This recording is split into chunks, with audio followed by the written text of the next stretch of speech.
Mengapa perencanaan fasilitas penting? Karena perencanaan fasilitas merupakan suatu kegiatan yang dilakukan sebelum sebuah perusahaan beroperasi. Perencanaan fasilitas menentukan bagaimana aset tetap perusahaan dapat digunakan secara baik untuk menunjang tujuan perusahaan. Bagi suatu perusahaan manufaktur, perencanaan fasilitas termasuk menentukan bagaimana fasilitas pabrik dapat digunakan secara efektif dan efisien untuk menunjang produksi.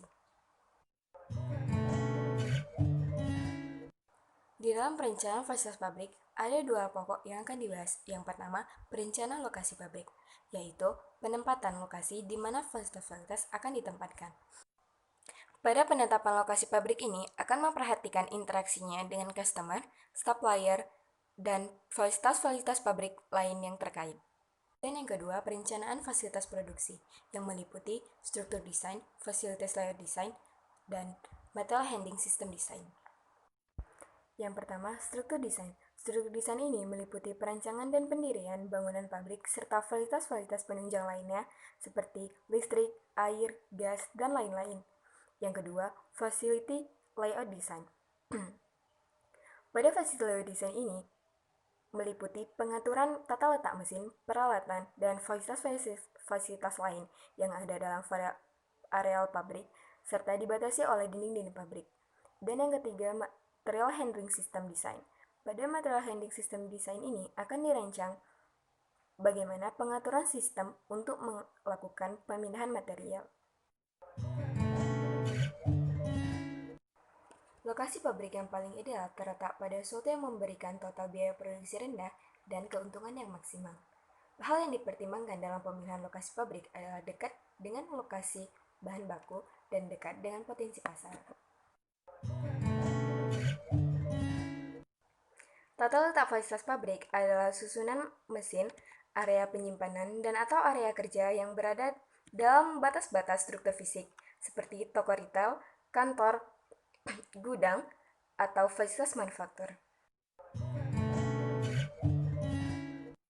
Bagaimana layout pabrik yang baik? Yang pertama, mengurangi hambatan perpindahan material. Yang kedua, meminimasi biaya material handling. Yang ketiga, mengurangi bahaya. Yang keempat, memberikan fleksibilitas. Yang kelima, memberikan kemudahan pada pengawasan. Dan yang terakhir, memfasilitasi koordinasi dan komunikasi tatap muka jika diperlukan. Kelebihan tata letak proses. Yang pertama, total investasi rendah. Yang kedua, penggunaan mesin-mesin umum. Yang ketiga, fleksibilitas mesin dan skill tenaga kerja tinggi. Dan yang terakhir, mudah untuk mengatasi adanya mesin yang breakdown.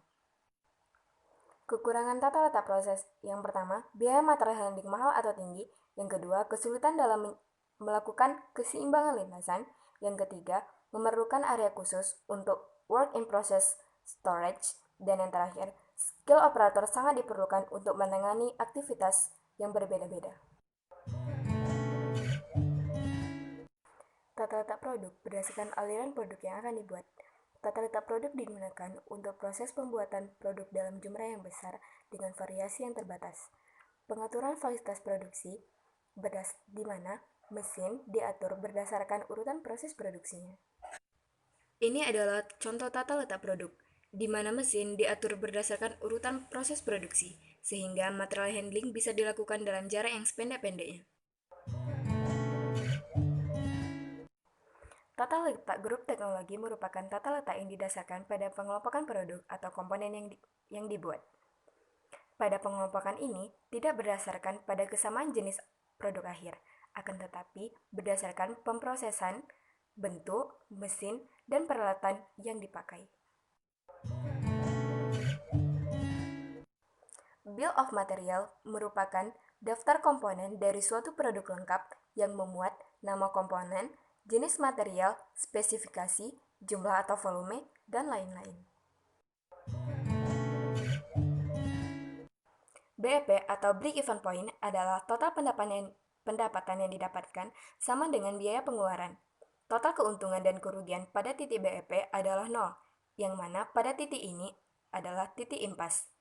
Perusahaan tidak mengalami kerugian dan tidak mengalami keuntungan. Yang mana rumusnya ialah biaya tetap dibagi harga jual per unit dikurang biaya variabel per unit.